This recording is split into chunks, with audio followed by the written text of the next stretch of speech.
Okay, this is part 2 in my adventure to make a bowl out of a log. Well, it's probably been about an hour and 50 minutes of roughing that could have been done in 5 to 10 minutes if I had a bandsaw, but I don't, and sure makes you want to though. Gonna go back to Harbor Freight, probably get something for, I think I saw one for like $120. Anyway, let's take a look at the work and get back at it. Okay, now let's take a look at the wood. I have pretty much roughed it out. I need to get this chunk right here going. I took a shaping tool and dug down in there, and it really seemed to help with the cutting. Anyway, the top part is really pretty much rounded.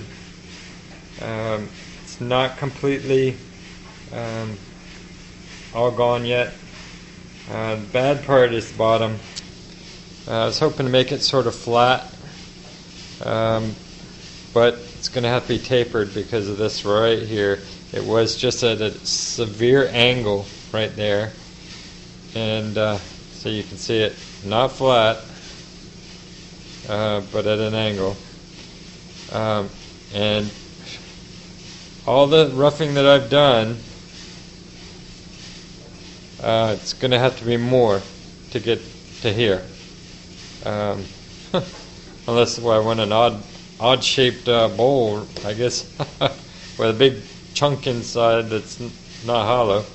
Maybe I could dig it out with a chisel or some Dremel or something. But then I'd have to buy one. Anyway, so let's see. I'm going to get rid of this chunk and try to get this down. And then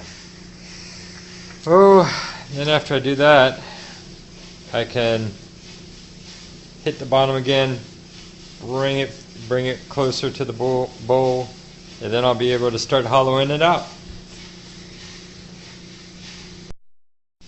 I finally got the bowl rounded, and it's really happy to see shavings now. So it's not too hard. I do have to put a little bit more pressure on it while I'm working, but bad thing is I got a chunk there and a little chunk there, but I think the coloring on it, on the wood, is going to be excellent. And looking at it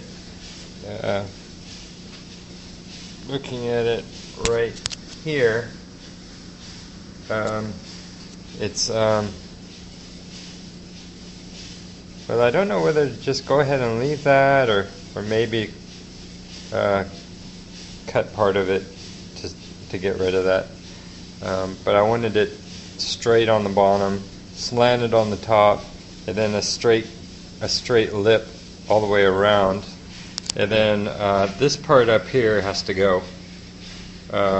It's not, well, I had used my chainsaw when I cut the log, and I ripped the log, and this is the center, so it went here and then it went to there, so there's some unevenness. Anyway, I'm going to have to turn it around, glue gun it to a board that I'll screw onto the faceplate, and then start cutting this to where all of this is gone, and this lip will stay.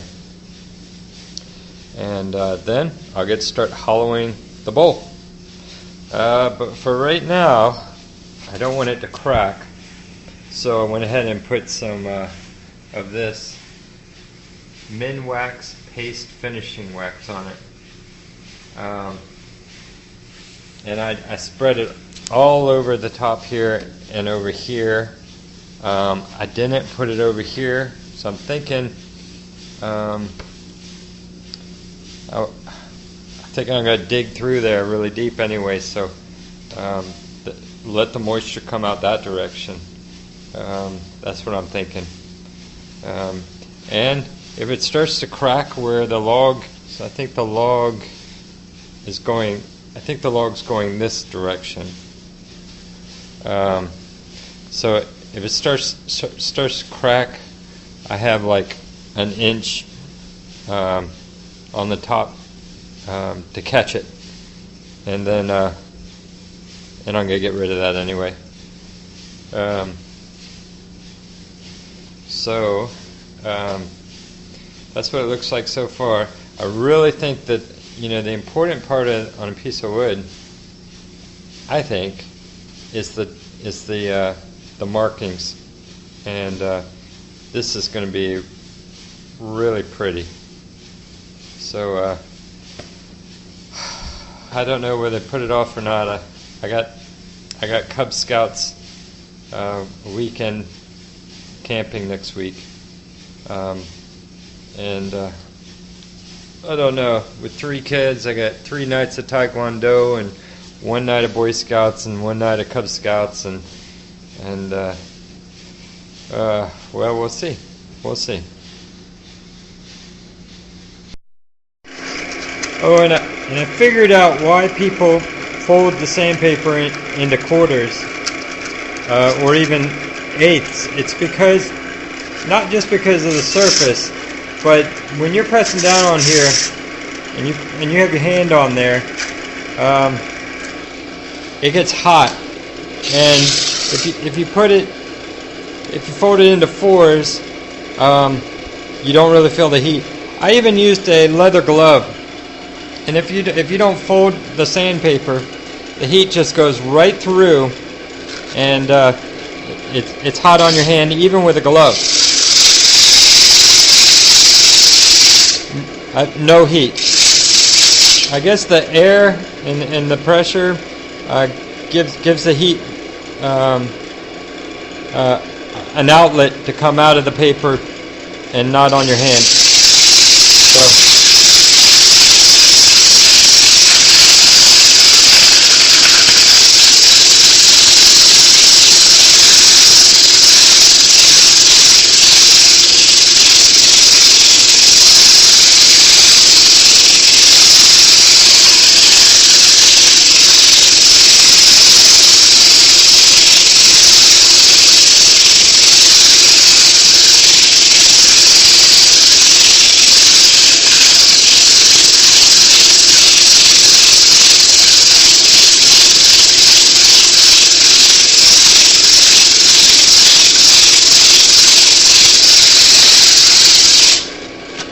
that's another thing about this that I didn't realize. They spend a lot of time sanding because they want to sand out the little pits and holes that they chipped into the wood. I'm sure. They say sand all the way up to like 200 or 400. That's going to take some time. It's not so fast. And I think with all the editing and stuff, people don't realize that it could take 20 minutes of sanding to get the job done.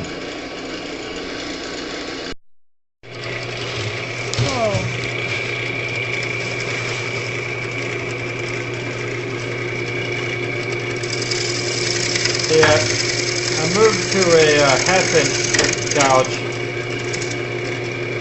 and now I'm getting shavings, and it's so much better.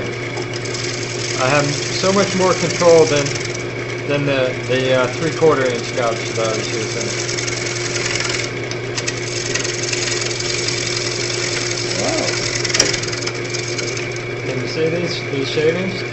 Yes.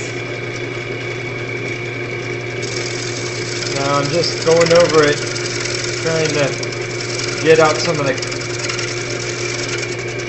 holes that I had made in it. with the wrong tool. Let's see what it looks like. See, there's still, I don't know if you can see it, there's a tiny hole here. It's getting much better, it's almost all gone. And right there. And I don't know, I kind of liked it with the edge right here and right here. But I'm not sure. There's a little hole right there.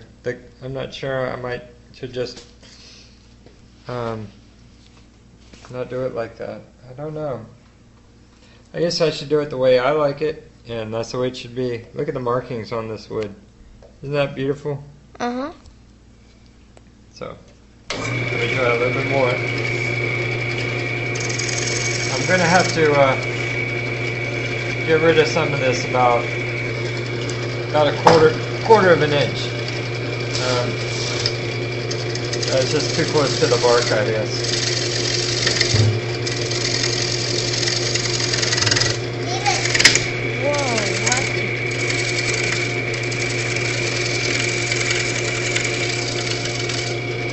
I guess I'm babying. Alright, this is so refreshing. It feels good. It's shavings, it's not sawdust anymore. And